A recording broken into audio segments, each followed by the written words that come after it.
The air was thick with the smell of old books and decaying wood, the perfect setting for Adrian to discover more about the curse that had befallen him. How did he become a werewolf? Was there a way to break the curse? Or was he destined to live out his days as a monster? He spent hours poring over ancient texts, searching for any mention of lycanthropy or lunar curses. One book, bound in human skin and filled with disturbing illustrations of creatures caught between human and beast, gave him some answers. It spoke of a curse passed down through bloodlines, a curse that turned its victims into wolves when the moon was full. But it also hinted at something more, something sinister lurking beneath the surface of the curse. As night fell, Adrian felt the familiar pull of the curse, the agonizing transformation into the wolf. He raced back home, desperate to find a way to stop it. In the safety of his room, he continued his research, determined to find a cure or at least an explanation. But then he found something strange.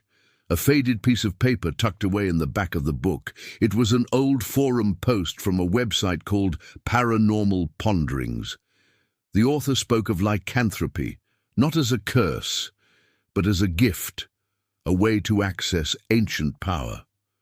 The post was over a decade old, but the author claimed to be searching for others like him, those who had been touched by the curse of the Black Moon. Hope surged through Adrian. Maybe he wasn't alone. Maybe there was someone who understood what he was going through. He tracked down the website and began posting on forums, reaching out to anyone who might be able to help. Then he got a reply. The response was cryptic, speaking in riddles and hinting at a greater purpose. But there was also an offer of help, a meeting in a secluded cabin in the woods. Adrian hesitated. Could he trust this stranger? Was this a trap? As the next full moon approached, Adrian's desperation grew. He decided to take the risk. He drove to the isolated cabin, its silhouette stark against the darkening sky. As he knocked on the door, his heart pounded in his chest. Would he find an ally or walk into a nightmare? When the door opened, Adrian was met by an enigmatic figure. His visitor was old, his face a roadmap of wrinkles, his eyes sharp and intense. There was a worn leather satchel at his feet, filled with strange symbols and markings. "You came," the old man said, his voice raspy, as if unused for long. "I saw your post.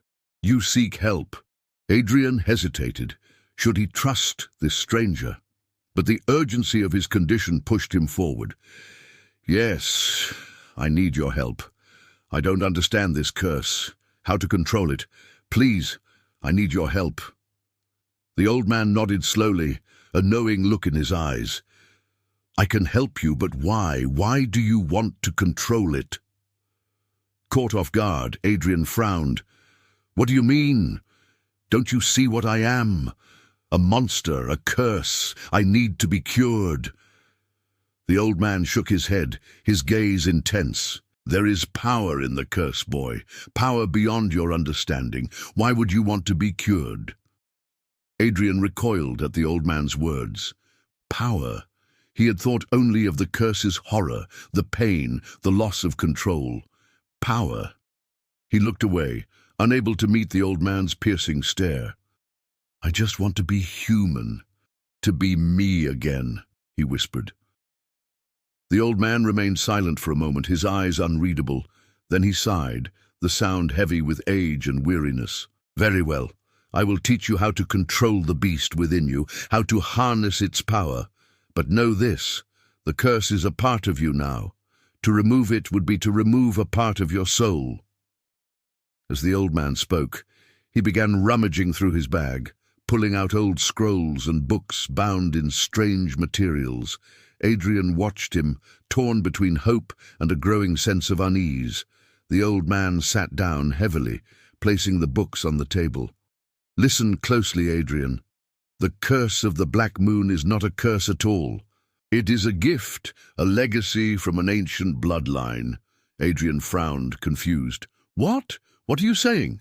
"The book said it was a curse." The old man waved his hand dismissively. "They do not understand. They never have. The curse, the beast within, it is a part of you, a part of your very being. It is your heritage, your birthright. Adrian shook his head, struggling to grasp the old man's words. I don't understand. I just want to be normal. The old man sighed again, his shoulders slumping. There is no normal, Adrian. Only those who embrace the power and those who fear it. You cannot escape the Black Moon's curse. You can only learn to wield its power. As the old man spoke, Adrian felt a strange stirring within him, a primal energy awakening. Fear warred with curiosity, but the allure of understanding, of mastering the beast within, was strong.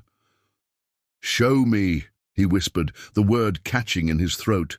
The old man nodded, a glimmer of something like pride in his eyes. Good, then let us begin. And so began Adrian's education. The old man, who introduced himself simply as Silas, taught Adrian about the history of the werewolf, the legends and myths, but also the truth, the ancient bloodline that carried the curse, that gift.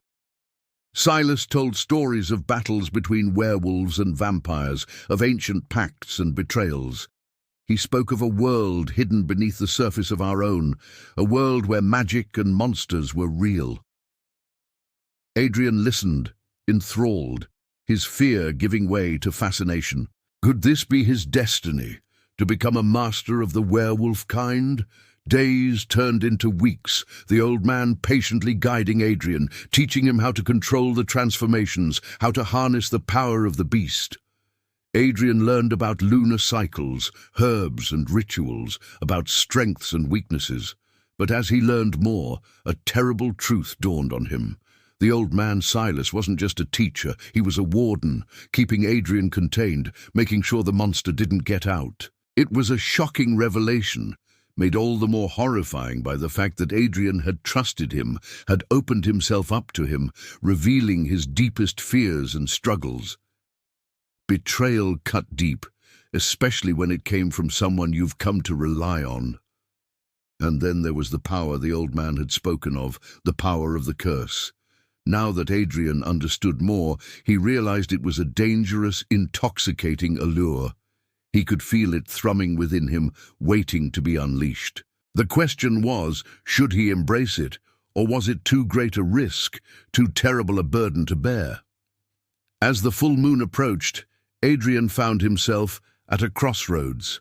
On one path, the promise of power, of embracing his curse.